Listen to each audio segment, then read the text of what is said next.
আল্লাহ রাব্বুল আলামিন কত মহান, যে রব্বে করিম আমাদেরকে এই দুনিয়াতে প্রেরণ করেছেন, তার উদ্দেশ্য, তার মোটিভ রয়েছে।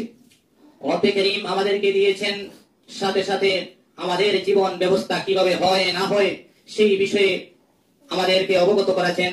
আকায়ে নামদার তাজদারে মদিনা হুজুরে নূর মুহাম্মদুর রাসূলুল্লাহ সাল্লাল্লাহু আলাইহি ওয়াসাল্লামের মাধ্যমে যে সংবিধান পরিপূর্ণ হয়েছিল, যে কোরআনে কারীম আমরা পেয়েছি, সেই গাইডলাইন, সেই অনুসরণ করে আমাদের জীবন সেই হিসাবে আমরা চলতেই হবে। আল্লাহ রাব্বুল আলামিন যেমন মহান, তেমনি কোরআনে কারীম মহান।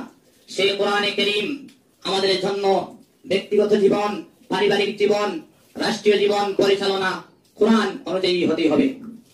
রাসূল কারীম সাল্লাল্লাহু আলাইহি ওয়াসাল্লামের আহাদিসে নববী যেগুলা রয়েছে সেইগুলা আমাদের মানতেই হবে।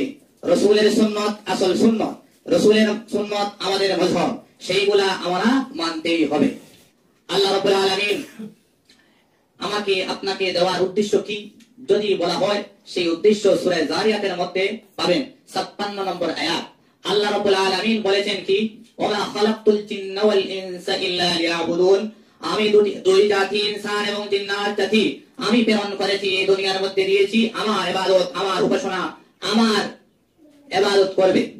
তাই সেই ইবাদত বন্দেগী আমরা সেই আল্লাহর দেওয়া গাইড, সেই বিধিবিধান, সেই রুলস এন্ড রেগুলেশন অনুযায়ী আমরা করতেই হবে, নতুবা আমাদের আমল সমস্ত বরবাদ হয়ে যাবে। আল্লাহ রাব্বুল আলামিন কোরআনুল কারীমের মধ্যে ঘোষণা করেছেন, ইয়া আইয়ুহাল্লাযীনা আমানু আতিউল্লাহ ওয়া আতিউর রাসূল, হে বিশ্বাসী মানবগণ তোমরা কি করো, আতিউল্লাহ তোমরা আল্লাহর ইতাআত করো, আর ওয়া আতিউর রাসূল আর কার, রাসূলের অনুগত করো। সেই কথা আল্লাহ রাব্বুল আলামিন সূরা নিসা 59 নম্বর আয়াতের মধ্যে বলেছেন। তাই আমাদের সেই অনুযায়ী আমরা চলতেই হবে। আল্লাহ রাব্বুল আলামিন অন্য আয়াতে কারীমার মধ্যে বলেন, আতিউল্লাহ তোমরা ইতাআত করো, আতিউর রাসূল আর রাসূলের অনুগত হও, ওয়ালা তুবদিলু আমালাকুম আর তোমাদের যেগুলো আমল যেন তোমরা বরবাদ করো না। আমরা যদি মানব রচিত কোনো বিধিবিধান যদি আমরা মেনে নেই, কোরআনে কারীমের কিছুক্ষণ মেনে নেই আর হাদিসের কিছুক্ষণ মেনে নেই, এবং আমাদের আহবার এবং রুহবার এদের কোনো কিছু বিধান মতো নেই, আর যেটা বোঝা যায় কোরআন এবং সুন্নাহর বিপরীত হয়ে দাঁড়াচ্ছে, সেইগুলো আমরা তো মানলে আমাদের এই তুবতিলু আমালাকুম আমাদের আমালগুলা বরবাদ হয়ে যাবে। সুতরাং আমরা যে কোনো আমল করি না কেন, সমস্ত আমল আমরা দেখতে হবে প্রথম কোরআনে কারীমের মধ্যে রয়েছে কিনা নেই। আমরা সেটা এমন ভাবে মানতে হবে, সেটা রেফারেন্স সম্মিলিত ভাবে মানতে হবে, রেফারেন্স কি রয়েছে সেই হিসাবে আমরা মানতেই হবে। আমরা তো বুঝি, আমরা জানি না, কুল আহলা যিকরি ইন কুনতুম লা তা'লামুন, সেই আয়াতে কারীমার দিকে যদি আমরা চাই, সেই আয়াতে কারীমার মধ্যে রয়েছে পরবর্তী অংশতে যে কি বিল বাইনাত বিল যুবুর রয়েছে, যে আমরা কি বিল বাইনাত তার কি দালাইল সহ আমরা সেটা দেখতে হবে, নতুবা আমরা কি অন্ধকার এমন ভাবে কানামাছির মতন হয়ে যাব। তাই আমরা যে কোনো ব্যক্তিবর্গ যে কোনো কথা বলুন না কেন, সেই কথাগুলা রেফারেন্স সহ আমরা দেখবো এবং সেই বিধিবিধান অনুযায়ী আমরা চলবো। কাউকে ছোট, কাউকে কাটো, কাউকে হেয় প্রতিপন্ন করা সেটা ইসলামের মধ্যে বৈধতা নেই। তবে আমরা আমাদের যে উলামা রয়েছেন, আলিম উলামা, ওদেরকেও আমরা মহব্বত করব, কিন্তু ওদেরকে কাটো, হেয় প্রতিপন্ন করা সেটা বৈধতা নেই। আল্লাহ রাব্বুল আলামিন আমাদের সকলকে বোঝার জন্য তৌফিক দান করেন। আল্লাহ রাসূল আলাইহিস সালাতু ওয়াস সালামে বলতেছেন কি, আমার এই পৃথিবীতে আমি থাকবো না, কিন্তু আমি রেখে গেলাম দুটি বস্তু।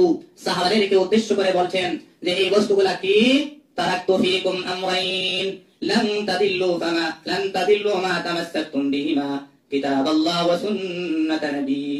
যে এইগুলা কি, এই বস্তুগুলা দুটি কি, কোরআনুল কারীম আর আরেকটি হচ্ছে রাসূলের সুন্নাত। আর আল্লাহর হাবিব জনাবে নবী করিম সাল্লাল্লাহু আলাইহি ওয়াসাল্লাম বলেন কি, লান তাদিল্লু, যদি এই দুইটি বস্তুকে যারা মানবে, ধরবে, তারা কখনো পথভ্রষ্ট হবে না। যারা বলে কোরআন এবং সুন্নাহ ধরে আর কোন মাযহাবের দিকে যাচ্ছেন না, তারা পথভ্রষ্ট যারা বলেন, সেই কথাগুলা ঠিক নয়। কিন্তু আমরা যদি দেখি যে রফুল ইয়াদাইনের মাসলাগুলা অনেক রয়েছে, হাদিস শরীফের মধ্যে বহু জায়গায় রয়েছে, আমরা সেই অনুযায়ী কতটুকু মানি।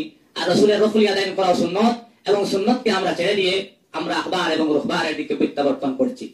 রাসূল সাল্লাল্লাহু আলাইহি ওয়াসাল্লামের সুন্নাতকে যারা পালন করবে, রাসূল করিম সাল্লাল্লাহু আলাইহি ওয়াসাল্লামের সুন্নাতকে যারা মানবে, তারা রাসূল করিম সাল্লাল্লাহু আলাইহি ওয়াসাল্লাম বলছেন তিরমিজি শরীফের মধ্যে সেই হাদিসটি এসেছে, আল্লাহ রাসূল আলাইহিস সালাতু ওয়াস সালাম ফরমায়, মান আহাব্বা সুন্নতি, যে কি করলো আমার সুন্নতকে, যে কি করলো পছন্দ করলো, মানলো, অনুসরণ করলো, ফাকাদ আহাব্বানি, সে আমাকে অনুসরণ করলো, ওয়া মান আহাব্বানি কানা মাই ফিল জান্নাহ, সে আমার সাথে কি করবে, জান্নাতের মধ্যে প্রবেশ করবে। আমরা এই রাসূলের করিম সাল্লাল্লাহু আলাইহি ওয়াসাল্লামের সুন্নাতগুলোকে আমরা মানতে হবে। আল্লাহ রাসূল আলাইহিস সালাতু ওয়াস সালাম এই পৃথিবীতে অন্ধকারাচ্ছন্ন সময় এসেছিলেন। তাই পৃথিবীর মধ্যে যে ডার্কনেস ছিল, যেটা অন্ধকার ছিল, যেটা সেটা দুলিশাত করে আলোকিত করেছেন, সেটা পৃথিবীর জন্য রহমত স্বরূপ হিসাবে আল্লাহ রাসূল আলাইহিস সালাতু ওয়াস সালাম পৃথিবীর মধ্যে এসেছেন। আমরা যদি দেখতে পাই বিশ্ব নবী মুহাম্মদুর রাসূলুল্লাহ সাল্লাল্লাহু আলাইহি ওয়াসাল্লাম বিশ্বের জন্য রহমত হিসাবে এসেছেন। আমার প্রিয় উপস্থিতি যারা রয়েছে, নওজোয়ান ভাই সকল, এই সময় হচ্ছে পৃথিবীর ফিতনার যুগ। বিভিন্ন সময়ে বিভিন্ন ফিতনার অবকাশ ঘটবে, সেইগুলো আমাদের দূরীকরণ করা একান্ত প্রয়োজন। প্রিয় উপস্থিতি, আমার নওজোয়ান বৃন্দ, আপনারা এমন ভাবে সজাগ হতে হবে, আপনার কাছে এমন ভাবে দেখা যাচ্ছে যেটা শরীয়ত পরিপন্থী কাজ, আপনারা মাঠে ঘাটে গিয়ে সেটার কঠোর ভাবে বিরোধিতা করুন। আর নওজোয়ানদেরকে আল্লাহর হাবিব সাল্লাল্লাহু আলাইহি ওয়াসাল্লাম কি বলেছেন, সাবাতু ইযিল্লুহুমুল্লাহু ফি যিল্লিহি ইয়াওমা লা যিল্লা ইল্লা যিল্লুহু, ইমামুন আদিলুন ওয়া শাবুন নাশা ফি ইবাদাতিল্লাহ। এই যুবক যারা আছেন, ওদের যে ইবাদত বন্দেগী, তাদের কোন সময় সেটা গ্রহণযোগ্য, যে নাশা ফি ইবাদাতিল্লাহ, যে জওয়ানকির সময় সেটা। তাই আমার যুবক ভাইয়েরা, আমি এদেরকে উদ্দেশ্য করে বলছি, আপনারা মাঠে ঘাটে যেভাবে শরীয়তের পরিপন্থী কাজ হচ্ছে, সেটা আপনারা আপনাদের দায়িত্ব মনে করে সেটা করুন। আল্লাহ রাব্বুল আলামিন বলেছেন, ইয়ামুরুনা বিল মারুফ ওয়া ইয়ানহাউনা আনিল মুনকার, কি করো, ইয়ামুরুনা বিল মারুফ, ভালো কাজের আদেশ দাও, আর অসৎ কাজ থেকে মানুষকে বিরত রাখো। আমরা সেই বিধান অনুযায়ী আমরা চলবো। অন্য আয়াতের মধ্যে বলেছেন আল্লাহ রাব্বুল আলামিন, ওয়ালতাকুম মিনকুম উম্মাতুন ইয়াদউনা ইলাল খায়র ইয়ামুরুনা বিল মারুফ ওয়া ইয়ানহাউনা আনিল মুনকার ওয়া উলাইকা হুমুল মুফলিহুন। আর যারা কি করে, অসৎ